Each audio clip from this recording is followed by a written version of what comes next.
نحمده ونصلي على رسوله الكريم أما بعد فأعوذ بالله من الشيطان الرجيم بسم الله الرحمن الرحيم رب اشرح لي صدري ويسر لي أمري واحلل عقدة من لساني يفقهوا قولي. میرا سوال یہ ہے کہ مشکلات عام طور پر کیا ہوتی ہیں، کہاں سے آتی ہیں؟ بتائیے. اپنے اعمال، اچھا، اپنے گناہوں کی وجہ سے اور اولاد کی طرف سے، رزق کی کمی، مصائب خمسہ، 5 مصیبتیں جن کا قرآن میں ذکر ہے. عموماً سبب کیا ہوتا ہے، کیا کاز ہوتی ہے اس کی، کیا ریزن ہوتی ہے، کیسے پیدا ہوتی ہے؟ ہاں آپ بتائیے. ہماری سوچ منفی ہوتی ہے، بعض اوقات ہم اپنے ہی خیالوں کے گرداب میں رہتے ہیں اور اپنے ہی اندر ایک مشکل پیدا کیے رکھتے ہیں اپنی ذات کی طرف سے. نمبر 1، ٹھیک ہے، یہ بات یاد رہے گی. یعنی مشکل کہاں سے اٹھتی ہے، آتی کہاں سے؟ یہ تو پتا ہے کہ یہ بھی مشکل ہے، یہ مشکل ہے. مشکلات کی تو ایک لمبی لسٹ ہے، لیکن ان سب کا خلاصہ 5 مشکلات میں جن کا ذکر قرآن مجید میں ہے. لیکن وہ کیا چیز ہوتی ہے جس کو ہم مشکل کہتے ہیں؟ ٹھیک ہے نا. تو سب سے پہلی مشکل خود ہمارے اپنے اندر ہوتی ہے. ہم اپنے آپ کو خود ہی کھا رہے ہوتے ہیں، کوڑ رہے ہوتے ہیں، جل رہے ہوتے ہیں. کبھی حسد کی آگ ہوتی ہے اندر بھڑکی ہوئی، کبھی غصہ، کبھی کوئی غم کھا رہا ہوتا ہے ہم کو، کبھی کوئی اور بہت ساری چیزیں، کبھی وسوسے ہماری جان کے لاگو ہوتے ہیں. تو سیلف انالیسس ضروری ہے کہ جب ہم تکلیف میں ہوں، پریشانی میں ہوں، تو ہم یہ دیکھیں کہ اس کی کاز کیا ہے، ریزن کیا ہے، وجہ کیا ہے، یا جس کو عام طور پہ کہتے ہیں کہ روٹ کاز کیا ہے. کہیں ایسا تو نہیں کہ میں نے اپنے گمان کو ایک ایسی شکل دے دی ہے کہ جس کی کوئی حقیقت ہی نہیں. بعضوں کا صرف گمان ہوتے ہیں ہمارے، جن کی کوئی اصل نہیں ہوتی، اور وہ گمان ایک آندھی کی شکل اختیار کر لے. جیسے خاک ہوتی، تو خاک کے ذرے کی کوئی حیثیت نہیں ہوتی، لیکن جو ہوا کے ساتھ اٹھتے ہیں تو آپ دیکھیں کہ یہاں تو خیر ڈسٹ اسٹارم جو آتے ہیں ڈیزرٹ میں، تو پچھلے دنوں ہم جدہ ہی آ رہے تھے تو راستے میں پوری دیوار جو تھی وہ مٹی میں دبی ہوئی تھی، وہ آندھیوں سے اٹھ کے تھی. تو بعض وقت یہ آندھیاں ایسے اٹھتی ہیں ہمارے اپنے اندر سے کہ خود ہم کو ہی دفن کر دیتی ہے. ہماری صلاحیتیں دب کے رہ جاتی، ختم ہو کے رہ جاتی. تو اس کی وجہ جاننا ضروری ہے. دوسری چیز کیا ہو سکتی، کہاں سے آتی مشکلات، کس کی طرف سے؟ اپنی ذات کے باہر نکلیے، لوگوں کی طرف سے. اب دیکھیں گے کہ چھوٹی چھوٹی باتیں لوگوں کی ہم اتنی زیادہ اپنے دل پہ لے لیتے ہیں کہ ہماری سانس گھٹنے لگتی ہے. اس نے مجھے یہ کیوں کہہ دیا، اس نے یہ کیوں کر دیا. اور بعض اوقات ہم زیادہ سینسیٹیو ہوتے ہیں اور بعض اوقات لوگ بھی ظالم ہوتے ہیں، لوگ بھی زیادتی کر رہے ہوتے ہیں، ناروا باتیں کر رہے ہوتے ہیں. کوئی مذاق اڑا رہا ہے، کوئی مس انڈرسٹینڈنگ کا شکار ہے، غصہ کسی پہ تو آپ پہ نکال رہا ہے کہ، اور کوئی آپ کو ایسا الزام دے رہا ہے جس کی کوئی حقیقت ہی نہیں ہے. تو یہ چیزیں بھی آپ کو بہت ڈسٹرب کرتی ہیں. بعض اوقات آپ کی ذات پہ، بعض اوقات آپ کے بچوں پہ، بعض اوقات آپ کے ماں باپ پہ بات کرتے ہیں کہ انہوں نے یہ سکھایا. بعض اوقات خاندان کو تانے مل رہے ہوتے ہیں، بعض اوقات استادوں کو، بعض اوقات کسی ملک یا قوم یا خاص علاقے سے تعلق رکھنے کی وجہ سے آپ کو لک ڈاؤن کیا جاتا ہے اور آپ کو بری نگاہوں سے دیکھا جاتا ہے، یا ریشزم کا شکار ہو جاتے ہیں آپ. تو یہ سب چیزیں ہیں نا. اس میں کریں کیا؟ کیونکہ ہم بچ نہیں سکتے. جسے وہ دعا میں بھی آتا ہے نا، اللہم انی اعوذ بک من شر نفسی ومن شر الشیطان. تو تیسری مشکل آتی ہے کس کی طرف سے؟ شیطان کی طرف سے. ذات، لوگ، شیطان. اپنے اندر کے جو وسوسے اٹھتے ہیں جس کے بارے میں قرآن مجید میں آتا ہے کہ وَلَقَدْ خَلَقْنَا الْإِنسَانَ وَنَعْلَمُ مَا تُوَسْوِسُ بِهِ نَفْسُهُ. ہم نے انسان کو پیدا کیا اور ہم جانتے ہیں کہ جو اس کے نفس کے اندر وسوسے اٹھتے ہیں، جو ابال آتے ہیں، جو خیال آتے ہیں، وہ ہم کو پتا ہے۔ اسی طرح اپنے نفس کے بعد آس پاس کے لوگ اور پھر اس کے بعد شیطان۔ اچھا، اپنے اندر کا بھی بعض وقت نہیں پتا چلتا، خصوصاً جب انسان خود کو دھوکہ دے رہا ہوتا ہے، جو کہ منافقت کی علامت ہوتی ہے۔ لا یشعرون ما یشعرون، خود سے آگاہی نہیں، پتہ ہی نہیں، ایک غفلت کی کیفیت ہے، نہ اپنی غلطیاں بھی نظر نہیں آتی، اپنے گناہ ہی نظر نہیں آتے، ان کا اعتراف کہاں کرنا، توبہ کہاں کرنی، معافی کیا مانگنی، حالانکہ مصیبت کی وجہ وہی بنے ہوئے ہیں سب کچھ، لاشعوری کی کیفیت۔ پھر اس کے بعد دوسرے نمبر پہ جو لوگ جو ہمیں تنگ کرتے ہیں وہ تو ہم کو خوب سمجھ آتے ہیں، گناہ بھی کرے تو ہمیں سمجھ آ رہی ہوتی ہے، بعض وقت کوئی سیدھی بات کرتے تو ہم کو الٹ لگ جاتی ہے، کیونکہ اپنے اندر وہ ریفلیکشن کچھ اور آ رہا ہے۔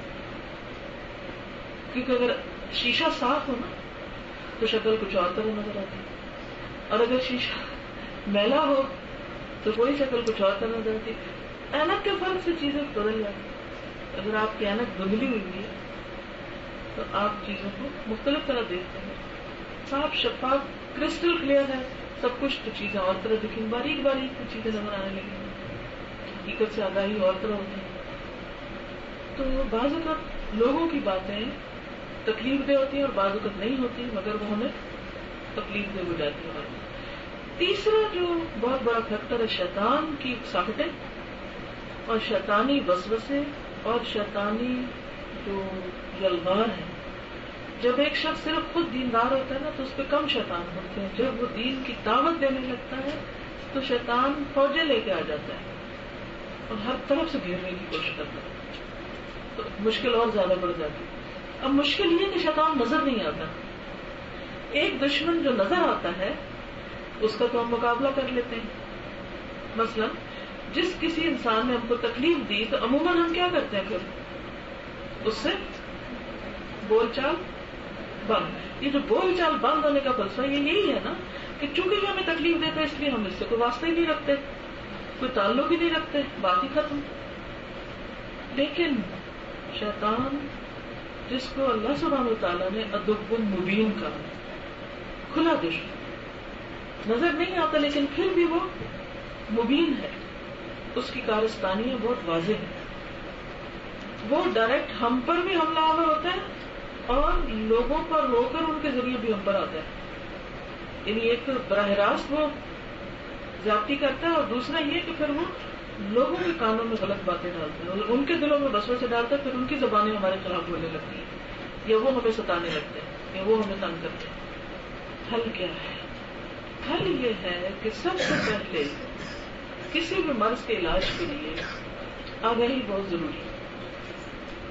مثلاً آپ کے پیٹ میں درد ہوئی، سر میں درد ہوئی، آپ ڈاکٹر کے پاس جاتے ہیں تو وہ آپ کو 10 ٹیسٹ لکھ کے دے دیتے ہیں کہ جی اپنا یورین بھی ٹیسٹ کرا کے لائیے، اپنا بلڈ بھی، فلاں بھی فلاں بھی فلاں، شان پھٹک دیتے ہیں کیا ہے آپ کے اندر، کرتے ہیں۔ اور اگر آپ یہ ان سے کہیں کہ آپ ہمیں دوا دے دیں تو وہ کہتے ہیں جی ہمیں پتہ ہی نہیں آپ کو ہے کیا، تو ہم کیا دوا دے دیں، ہم تو نہیں دے سکتے۔ تو سب سے پہلے ضروری ہے کہ پتہ ہو کہ مرض کیا ہے۔ اب آپ دیکھیے کہ یہ تینوں چیزیں، نفس، انسان اور شیطان، ان تینوں میں سے پھر خود سب سے بڑا دشمن خود انسان کا اپنا نفس ہے، کیونکہ وہی قبول کرتا ہے انسانوں اور شیطانوں کے شر کو۔ اگر اس کا تزکیہ ہو جائے، وہ صاف ہو جائے، قد افلح من زکاہا وقد خاب من دساہا، اگر اس کا تزکیہ ہو جائے تو پھر انسانوں کی باتیں بھی وہ بہت زیادہ میٹر نہیں کرتی، اور پھر شیطان کو بھی ڈر لگتا ہے ایسے لوگوں سے، کیونکہ وہ تو گندی جگہ پہ آتا ہے اور ٹھکانا اس کو گندی جگہ پر ملتا ہے۔ لیکن آپ دیکھیں جنات کہاں آتے ہیں، واش رومز، خاص طور پر وہاں جاتے وقت دعا سکھائی گئی تو گندگیوں پہ آتے ہیں۔ ہمیں پاک صاف رہنے کے لیے کہا گیا، جسمانی صفائی، منہ کی صفائی، یعنی جتنی صفائی اور طہارت اسلام میں ہے کسی دین میں نہیں کہ آپ کے کپڑے پاک ہوں، بلکہ ابتدائی وحی میں کیا حکم دیا گیا، بالکل شروع میں کیا سکھایا گیا، وَثِيَابَكَ فَطَهِّرْ وَالرُّجْزَ فَاهْجُرْ، پہلا سبق کپڑے صاف رکھو، پاک رکھو، اور گندگی کو چھوڑ دو، چاہے وہ ظاہری ہو یا باطنی ہو، شرک کی ہو یا بد اخلاقی کی ہو یا کسی بھی قسم کی ہو. تو اس لیے بہت ضروری ہے کہ انسان سب سے پہلے اپنی بیماری کو جانے اور پھر اس کا علاج کرے. جاننے کے لیے اللہ سبحانہ و تعالیٰ نے ہمیں قرآن و سنت دی ہے. وہ آئینے کی طرح ہمیں بتاتی ہے کہ ہم کہاں کھڑے ہیں، بشرطے کہ ہم خالی ذہن ہو کر قرآن پڑھیں. خالی ذہن ہو کا مطلب کیا ہے کہ پچھلے جو خیالات ہیں یا جو ہمارے خاص نظریات ہیں یا جو ہم سوچتے ہیں ان کو ایک طرف رکھ کے ہم فوکس کریں کہ یہ میرے لیے اترا ہے، یہ میری ہدایت کے لیے. کیونکہ یہ کتاب ہدایت دیتی ان کو ہے جن کے اندر خدا کا ڈر ہوتا ہے، تقویٰ ہوتا ہے. اور تقویٰ بھی دل کی کیفیت ہے نا، کہ جن کے اندر شوق ہوگا، جن کے اندر ایک احساس ہوگا کہ مجھے اپنی اصلاح کرنی ہے، تو پھر کیا ہوگا کہ انشاءاللہ آپ کے لیے راہیں آسان ہو جائے گی. جب آپ قرآن پاک کھولیں تو اپنی جہالت کا اعتراف کریں. جب میں قرآن پاک کھولتی ہوں میں کہتی اللہ مجھے کچھ نہیں آتا، آپ مجھے سکھائیں گے، اور اس طرح سکھائیں جیسے آپ چاہتے ہیں کہ میں سیکھوں، جیسے آپ نے ابراہیم علیہ السلام کو سکھایا، جیسے آپ نے سلیمان علیہ السلام کو سمجھ دی. اللہ تعالیٰ مجھے بھی سمجھ دے. مجھے کچھ نہیں، میں نہیں جانتی. فإنك تعلم ولا أعلم، تو علم رکھتا میں علم نہیں رکھتی. تو اگر ہم سچی نیت، سچے دل کے ساتھ قرآن کھولیں گے، پڑھیں گے، سمجھیں گے، اور لوگوں کے نظریات اور لوگوں کے حالات کو اس میں نہیں فٹ کریں گے، بلکہ یہاں جو کچھ ہے اس کی نظر میں ہم دیکھیں گے کہ معاشرے میں کیا ہو. قرآن تو یہ کہتا ہے لیکن جو ہم کر رہے تھے وہ ٹھیک نہیں. اور یہ عمل ایک دن کا نہیں ہے، ایک سال کا نہیں ہے، ایک کورس کا نہیں ہے، یہ ایک مستقل عمل ہے، مستقل. اب جیسے الحمدللہ آخری اشرے میں آپ سب نے بھی قرآن پاک سنا ہوگا، پڑھا ہوگا. رمضان کے ہے، قرآن کا مہینہ کسی نہ کسی طرح. تو میں جس وقت قرآن سنتی تھی تو میں اپنے آپ کو بس دیکھتی رہتی تھی، اچھا یہ ہے میرے لیے، میں یہ کرتی ہوں، میں یہ کرتی ہوں، میں یہ کرتی ہوں، میں ہے. یہ تو بڑی خوشی کی بات ہے کہ مجھے ترجمہ سمجھ آ رہا ہے. یہ تو بڑی خوشی کی بات ہے کہ مجھے معنی سمجھ میں آ رہی ہے، کیا کہا جا رہا ہے یہ سمجھ آ رہی ہے. یہ بھی اس کا احسان ہے، اپنے تو کچھ نہیں تھا، اس نے سمجھا دیا. تو اب جب سمجھ آ گئی تو پھر میں کر کیا رہی ہوں، اور اگر میں کر نہیں رہی تو یہ تو تب بوجھ ہے. تو اس لیے بہت ضروری ہے کہ ہم باہر سب سے لڑنے کی بجائے، سب کو برا بھلا کہنے کی بجائے، اور سب کو شک کی نظر سے دیکھنے کی بجائے خود اپنی اصلاح کریں. آغاز اپنی ذات سے کریں، اپنے عیبوں پر نظر رکھیں، اور قرآن کی روشنی میں ہم دیکھیں کہ غلطیاں کہاں کہاں ہیں. اچھا مسئلہ شروع میں آپ پڑھتے ہیں، مطلب ان کی تلاوت کی پرسوں کی، اس میں امام صاحب نے پڑھا وَمِنَ النَّاسِ مَن يَقُولُ آمَنَّا بِاللَّهِ وَبِالْيَوْمِ الْآخِرِ يُخَادِعُونَ اللَّهَ وَمَا يَشْعُرُونَ. اچھا تو شعور کیا ہوتا ہے؟ کیا میں یہ کہہ سکتی ہوں کہ مجھے شعور ہے؟ پھر آگے آتا ہے کہ منافق جو جھوٹ بولتے ہیں. کیا میں کہہ سکتی ہوں کہ میری زندگی جھوٹ سے مکمل طور پر خالی ہوگی؟ ہم اپنے بارے میں بڑی جلدی خوش فہمی کا شکار ہو جاتے ہیں. لیکن اگر اپنا محاسبہ مسلسل کرتے رہے نا کہ اچھا یہ بات کہی تو کیوں کہی، دوسروں کی باتوں پہ تو بہت انالائز کرتے ہیں، اس نے یہ کہہ دیا، اس نے یہ کر دیا، اپنے کو تو کرتے کوئی نہیں. تو جب ہم اپنے اوپر نظر کرنا شروع کریں گے تو ایسی مصروفیت ہوگی کہ پھر دوسروں کی باتیں سننے سے بھی گھبراہٹ ہوگی، اور ان کے اوپر توجہ دینا تو بہت دور کی بات ہے، کیونکہ آپ کے پاس ٹائم کوئی نہیں فالتو فضول باتیں سوچنے کا، کیونکہ آپ لگے ہوئے کسی کام، آپ کو کام مل گیا. تو جب یہ کام مل جاتا ہے نا تو آپ ایک مسلسل اپنا انالیسس کرتے رہتے ہیں، سوچتے رہتے ہیں، اور پھر اللہ سے دعا بھی کرتے ہیں، پھر جو پڑھتے ہیں اس کو جذب کرتے ہیں، وہ زمین زرخیز ہو جاتی ہے. بارش کی طرح قرآن پڑھتے ہو ایک رحمت برستی ہے، پھر وہ آپ اپنے اندر جذب کرتے جاتے ہیں. اور اگر آپ کے اندر ایک بیریئر ہے نا کہ یہ تو مجھے پہلے ہی پتا اور مجھے تو سمجھ ہے سب کچھ اور مجھے کیا کوئی سمجھائے گا، تو اس کا نقصان کیا ہوتا ہے کہ پھر وہ اندر جذب نہیں ہوتا. تو وہ جو اس کی برکت ہوتی ہے نا دل کے اندر اترنے کی، اور ایک ٹھنڈک ہوتی ہے اور ایک کیفیت اندر آتی ہے جذب کی، ایک شوق کی، وہ اسی وقت آتی ہے کہ جب انسان خالی ذہن ہو کے پڑھے. نمبر 1. نمبر 2، اپنے لیے پڑھے، اپنا محاسبہ کرے، اپنے عمل کو بدلنے کی فکر کرے اور اس کے اندر مشغول ہو جائے. دوسری چیز آ جاتی ہے پھر لوگوں کی باتیں، لوگوں کی طرف سے پہنچنے والی تکلیف جو ہمیں اکثر پریشان کرتی ہے اور ہم مسکین بن جاتے ہیں. کبھی روتے ہیں، کبھی ہنستے ہیں، کبھی ایسے دکھی اور غمگین، اور بہت سے لوگ ڈپریشن میں چلے جاتے ہیں. سنا ہوگا، دیکھا ہوگا، خود پہ ہی کیفیت گزری ہوگی.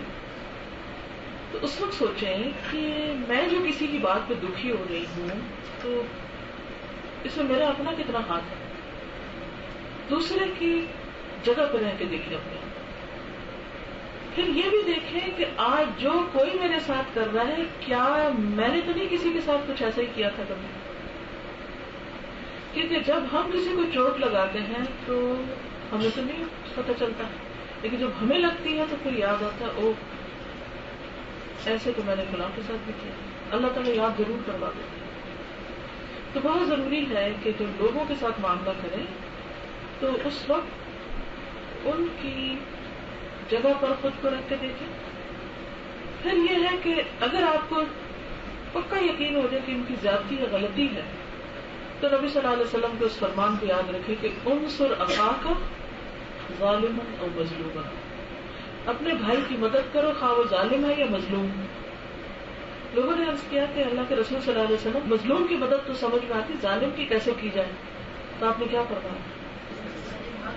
اس کا ہاتھ روکو، ظالم کو ظلم سے روک دو. یہ کام ہوتا ہے پھر امر بالمعروف اور نہی عن المنکر سے. بہت سے لوگ پیٹھ پیچھے بہت باتیں کریں گے، سامنے کسی کو اس کی غلطی نہیں بتائیں گے. کیوں؟ اس لیے کہ پھر ڈر لگتا ہے کہ ہمیں کہے گا یا یہ کو مائنڈ کرے گا. تکلیف دہ کام ہوتا ہے نا. تو پھر یہ تدبیریں سوچیں گے آپ، طریقے سوچیں گے. ہمدردی جب ہوگی تو پھر آپ سوچیں گے کہ اچھا ان کی کیسے مدد کریں کہ اخلاق ایسے نہ ہو. اب مثلاً اگر بچے کام خراب کر رہے ہیں تو ضرور سوچیں کہ کیوں یہ کر رہے ہیں ایسے. جو عقل مند مائیں ہوتی ہے ان کو پتہ چل جاتا ہے یہ بھوکے ہیں، یہ ان کو توجہ نہیں ملی، ان کو آرام نہیں ملا، ان کی نیند پوری نہیں ہوئی. ان کو اگر عورتوں کو باتیں کرتے سنے نا تو کہتے ہیں بچہ آج اس کی نیند نہیں پوری ہوئی اس لیے آج یہ کھا بھی نہیں رہا، آج یہ بات بھی نہیں کر رہا، آج یہ ضد کر رہا ہے، آج یہ ہو گیا تو ایسا ہو گیا تو ویسا ہو گیا. سب حقیقت ان کو معلوم ہوتی. تو تجربے سے پتہ چلتا ہے نا، کر کر کے سمجھ آتی، سن سن کے پھر انسان سمجھنے لگتا ہے اسی باتوں. تو بہت سے لوگ بڑے ہو کر بھی بچے ہی رہتے ہیں. اب مثلا شوہر غصہ کر رہا ہے آپ کو، آپ مظلوم بن گئے کہ میں نے سارا دن انتظار کیا اور آ کر تو غصہ میرے پہ غصہ، اور یہ کام کیوں نہیں ہوا اور وہ فلانا کیوں نہیں، اور ہم پھر سمجھتے کہ یہ انتہائی خراب شخص ہے اور اس کو تو مجھ سے کوئی محبت نہیں اور کوئی ہمدردی نہیں، اور اس کے ساتھ تو رہ کے زندگی گنوانا ہے. اور بس شیطان پھر آ جاتا ہے بیچ میں اور وسوسے ڈالنا شروع کر دیتا ہے، اور فتنہ فساد گھر کے اندر اور ساری خوشی غارت. چھوٹی سی بات کو اتنا بڑا ہنگام بنا لیتے ہیں. حالانکہ ہم تھوڑی دیر ذرا سوچیں کہ کیا وجہ ہو، میری کتنی غلطی. بس اگر بات شوہر ہوتے ہیں ان کو بالکل پسند نہیں ہوتا کہ گھر آئے تو گھر جو ہے وہ کباڑ خانہ بنا ہو، کیونکہ بچے عموماً کیا کرتے ہیں یہ اٹھا پھینک وہ پھینک وہ پھینک وہ پھینک، کیونکہ ان کے بس میں کچھ کرنے کو نہیں نا، تو سارا دن یہ کچھ کر رہے ہیں. ان کی کوئی پازیٹیو مصروفیت ہوگی تو وہ بھی کہیں مصروف ہوگی. تو اس وقت اگر تھوڑی دیر صرف خاموشی اختیار کریں، چپ کر کے سنیں، بجائے اس کے کہ جواباً چیخنا شروع کر دیں.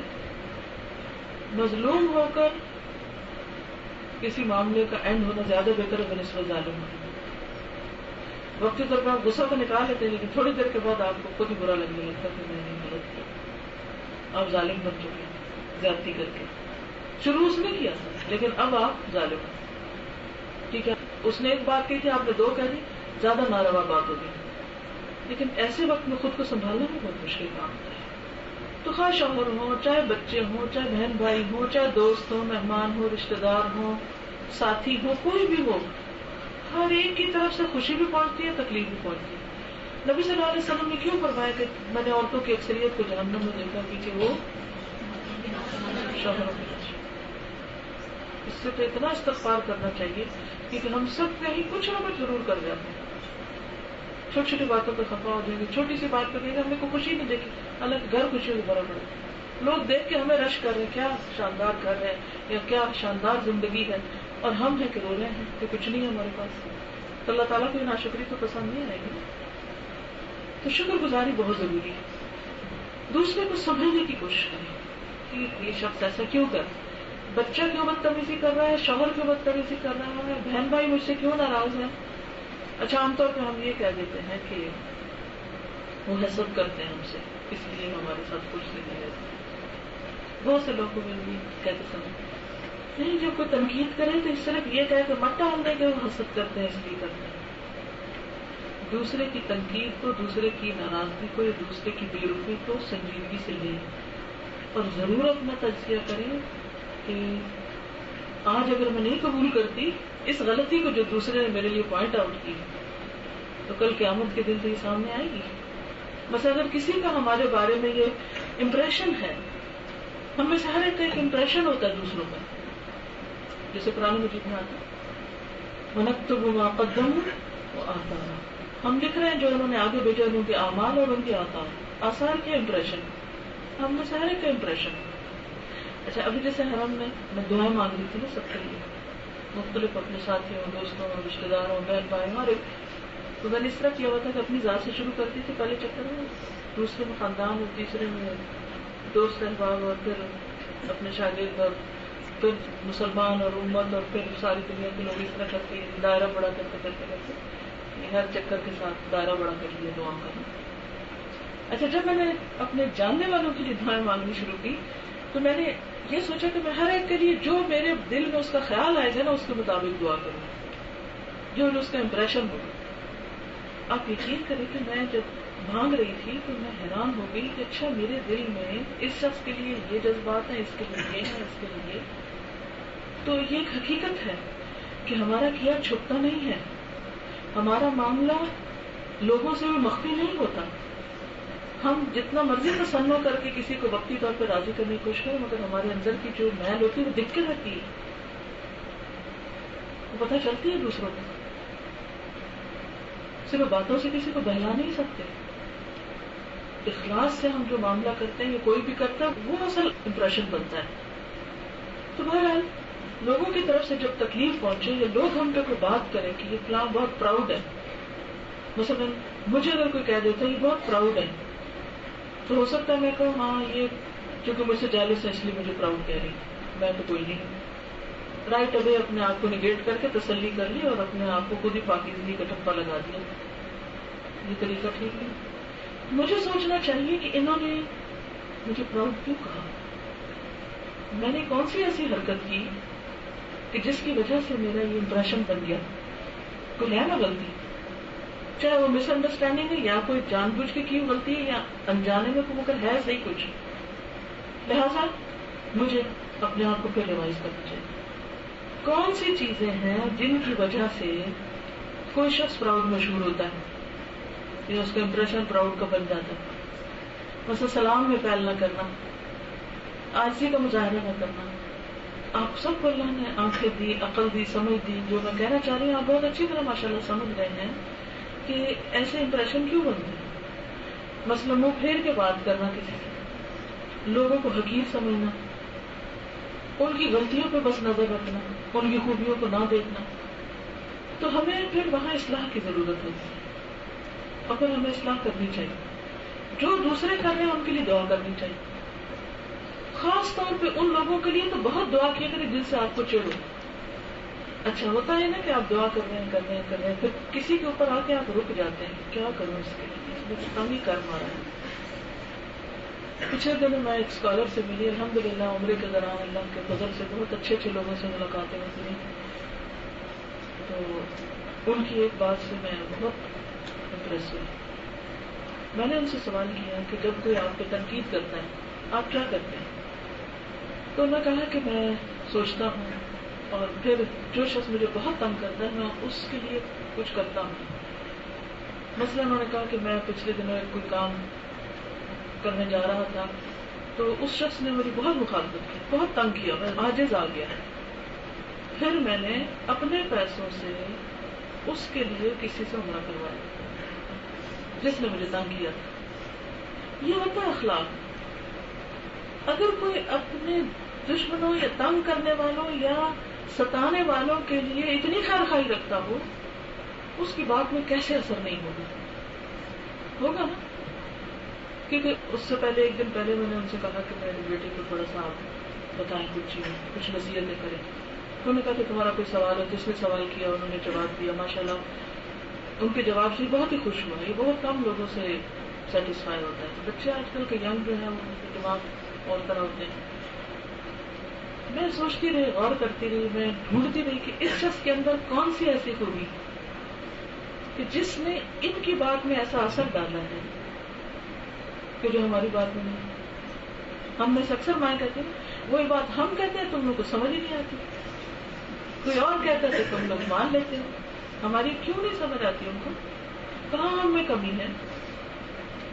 تو جب انہوں نے یہ مثال دی تو واقعی مجھے سیکھنے کا بہت موقع ملا. نیک لوگوں کی جو مجلس ہوتی ہے, جو صحبت ہوتی ہے, اس سے انسان عمل سے بہت کچھ سیکھتا ہے. اب آپ دیکھیں کہ زندگی میں ہو سکتا ہے کسی کی ساس نے بہت ستایا, کسی کی بہو نے بہت ستایا, کسی کی نند نے ستایا, کسی کی بھابھی نے ستایا, کسی نے یہ تو چک چک چک گھروں میں لگی رہتی ہے اور زندگی آرام کیے رکھتے ہیں. غیبتیں اور باتیں اور امن سکون برباد اور لڑائیاں اور فساد, کیونکہ شیطان کا کام ہی لڑانا ہے. اور دوسرا یہ کہ کل بھی وہ تلاوت ہو رہی تھی تو لا یزالون مختلفین, اختلاف تو باقی رہے گا, اینڈ تک رہے گا, ختم نہیں کر سکتے. پھر میرے خیال ہے کہ اللہ سبحانہ وتعالیٰ نے جب اوپر سے بھیجا تھا نا انہیں نیچے, حضرت آدم کو اتارا تھا تو ایک بات کہی تھی, چھوٹا سا آیت کا حصہ جس کو ہم اگنور کر جاتے ہیں, بعضکم لبعض عدو, تم میں سے بعض کے. میں دیکھتی ہوں کہ بھائی بھائی کا دشمن بنا ہوا ہے, ماں باپ اور بچوں کے درمیان بدگمانیاں شیطان نے ڈالی ہوئی ہیں, بہن بھائیوں کو نہیں اکٹھے ہونے دیتا, دوستوں کے درمیان, محبت کرنے والوں کے درمیان, ایک دوسرے کے چاہنے والوں کے درمیان بدگمانیاں پیدا کر دیتا ہے. بعضکم لبعض عدو, اس دشمنی کی طرف جانا بہت آسان ہے. اصل امتحان ہی یہی ہے کہ اس سے نکلنا ہے اپنے بعد. اور یہ آپ کسی سے لڑ کے اس کو نہیں ہرا سکتے کہ اس کو آپ سنپ کر دیں کہ تم خراب ہو. نہیں, ہمیں اپنے آپ سے لڑنا ہے. اور حقیقت یہ کہ جو اپنے آپ سے لڑنا جان لیتا ہے نا, اس کو پھر کسی اور سے لڑنے کی ضرورت نہیں رہتی. پھر دوسرے خود ہی دوست بن جاتے. اللہ تعالیٰ کو دوسروں کے دلوں میں محبت کو ڈالتے ہیں. جب آپ دوسروں کے لیے خیر خواہ ہیں تو پھر دوسرے آپ کے لیے کیوں نہ غائبانہ طور پہ خیر خواہ ہوں. تو لوگوں کے ساتھ جو معاملہ ہے اس میں دوسروں کے لیے اچھا گمان رکھنا, اگر وہ برے ہوں تو ان کی مدد کرنا کہ اس برائی سے نکل آئیں, ان کی غلطیوں کو معاف کرنا, تواضع اختیار کرنا, انسان ہونے کے ناطے ان کی کمزوریوں سے درگزر کرنا کہ انسان ہے نا, کمزور ہے اس لیے یہ کرتے ہیں. اور پھر جو مشکلیں حل نہ ہوں اللہ سے دعا کرنا, بجائے اس کے کہ شوہر سے لڑے انسان. اللہ کا وعدہ ہے من یتق اللہ یجعل لہ مخرجا, جو اللہ سے ڈرے گا اللہ اس کے لیے مشکل سے نکلنے کا راستہ بنا دے گا. ہر امتحان کا ایک وقت ہوتا ہے, اس کے بعد ختم ہو جاتا ہے, پھر اور کوئی اور ہوتا ہے. جب تک انسان زندہ ہے کچھ نہ کچھ چلتا ہی رہے. پھر اس کے بعد شیطان, تو شیطان سے بچنے کے لیے جو تدبیریں بتائی گئی ہیں اور اس میں ذکر اذکار بھی ہیں, موعظتین ہیں, صبح و شام کی دعائیں ہیں, اور جن راستوں سے شیطان آتا ہے ان راستوں کو, ان دروازوں کو بند کرنا. قرآن مجید کو پڑھ کے آپ دیکھیں گے کہ شیطان کس کس چیز کا حکم دیتا ہے, بتائیں گے کس چیز کا حکم دیتا ہے؟ یا امرکم بالفحشاء, فحشاء میں آتی کھلی برائی. اچھا ہم عام طور پہ سمجھتے ہیں کہ بادشاہ جو ہے وہ صرف بس حجاب نہ لینا ہے یا کوئی ٹھیک ہے وہ ایک پارٹ ہے، لیکن اس کے ساتھ ساتھ بد زبانی، بد اخلاقی، بدتمیزی، گالی گلوچ، دوسرے کے سامنے بڑھ چڑھ کے بولنا، بدتمیزی سے پیش آنا، یہ سب اسی میں آتا ہے. شیطان اکساتا ہے اور ہم بس منہ کا دہانہ کھول دیتے ہیں. میں ایک حدیث پڑھ رہی تھی، بہت ہی مجھے اچھی لگی. رسول اللہ صلی اللہ علیہ وسلم ایک دفعہ حضرت سعد بن عبادہ بیمار ہوئے تو ان کی عیادت کے لیے گئے. صحابی تھے. تو ان کے ساتھ عبد الرحمن بن عوف، سعد بن ابی وقاص اور عبداللہ بن مسعود تھے. یعنی اپنے ساتھ 3 اور ساتھیوں کو لے کر ان کا حال چال پوچھنے کے لیے گئے. جب آپ گھر میں داخل ہوئے تو ان کے اہل خانہ ان کے ارد گرد اکٹھے تھے. آپ نے دریافت فرمایا قد قضا، فوت ہو گئے؟ یعنی سارے جو اکٹھے ہو گئے تو کیا ہوا ان کو؟ لوگوں نے کہا نہیں ہے، اللہ کے رسول صلی اللہ علیہ وسلم فوت نہیں ہوئے. چنانچہ نبی صلی اللہ علیہ وسلم رونے لگے اپنے ساتھی کی تکلیف دیکھ کے، اور جب حاضرین نے آپ کو روتے دیکھا تو وہ بھی رونے لگے. ہوتا ہے نا عام طور پہ ایک روئے تو سب کا دل پسیج جاتا ہے. آپ نے فرمایا الا تسمعون، کیا تم سن رہے ہو؟ یعنی غور سے سنو. ان اللہ لا يعذب بدمع العین، اللہ تعالیٰ کسی کو آنسو کی وجہ سے عذاب نہیں دیتا، رونے کی وجہ سے نہیں دیتا. کیا آپ رونے لگ گئے ان کی تکلیف دیکھ کے؟ یا جب کسی کی وفات کی خبر سنتے تو ہم رونے لگتے ہیں. تو لوگوں نے دیکھا کہ اچھا اللہ کے رسول صلی اللہ علیہ وسلم رو رہے ہیں تو ذرا حیران ہوئے ہوں گے. تو آپ نے فرمایا دیکھو آنسو سے عذاب نہیں آتا اور نہ دلی غم پر اللہ پکڑتا ہے. ولا بحزن القلب، اگر دل غمگین ہے، کوئی دکھی ہے، بیمار ہے، پریشان ہے. ویسے بعد میں ہم دوسروں کے دکھ تو کام اپنے سے زیادہ ہی غمگین رہتے ہیں. تو چلیں اپنے پہ بھی رہیں. غمگین دل ہونے کی وجہ سے نہیں پکڑ. ولكن يعذب بهذا واشار الى لسانه او يرحم، بلکہ اس کی بنا پہ عذاب دیتا ہے یا رحم کرتا ہے. زبان یہ اتنا خطرناک آلہ ہے، اتنا خطرناک کہ سارے فساد شروع یہاں سے ہوتے ہیں. آپ کسی کو ایک بات کہتے ہیں وہ غصے میں آ جاتے ہیں اور 2 سناتا ہے، پھر آپ اس سے زیادہ غصے میں آ جاتے ہیں، پھر آپ جہاں رکنا چاہیے وہاں نہیں رکتے اور آگے تک بڑھ جاتے ہیں. تو اس میں ضروری ہے کہ ہم اپنے اندر نرمی پیدا کریں، دوسروں کے لیے ہمدردی پیدا کریں. نبی صلی اللہ علیہ وسلم ہمارے لیے اسوہ حسنہ ہے. تو آپ کا اسوہ حسنہ کیا ہے دراصل؟ وما ارسلناک الا رحمۃ للعالمین، آپ سب کے لیے رحمت بنا دیتے ہیں. اپنے آپ سے پوچھا کریں کہ میں اپنے بچوں کے لیے کتنی رحیم ماں ہوں. دیکھا ماں کو مارتے ڈانٹتے. آج میں جا رہی تھی کہ لفٹ پہ چڑھی تو ایک بچی تھی بہت پیاری سی تھی، 7-8 سال کی ہوگی. وہ اپنا بار بار دوپٹہ ٹھیک کر رہی تھی تو سر سے اس کو اندر آنے میں دیر لگی تو اس کی امی نے سب کے سامنے اتنی بری طرح اس کو ڈانٹا تو مجھے رحم آیا. میں نے کہا کہ اگر ماں یہ دیکھ لے کہ اس بچے کی ایج کتنی ہے، اس کی سمجھ کتنی ہے، اس کی عقل کتنی ہے، تو بچے تو آگے پیچھے کریں گے، دیر کریں گے، سویر کریں گے، وہ کچھ کریں گے. تو چلے گھر میں تو ہم ڈانٹتے ہی ہیں، کم از کم بازار میں تو نہیں بےزتی کریں گے. کیا بچے محسوس نہیں کرتے؟ اپنا بچپن یاد کیجیے کہ جب ابو نے بہت سختی سے کہیں بات کی ہو، کسی کے سامنے ڈانٹا یا امی نے، یاد ہے آج تک؟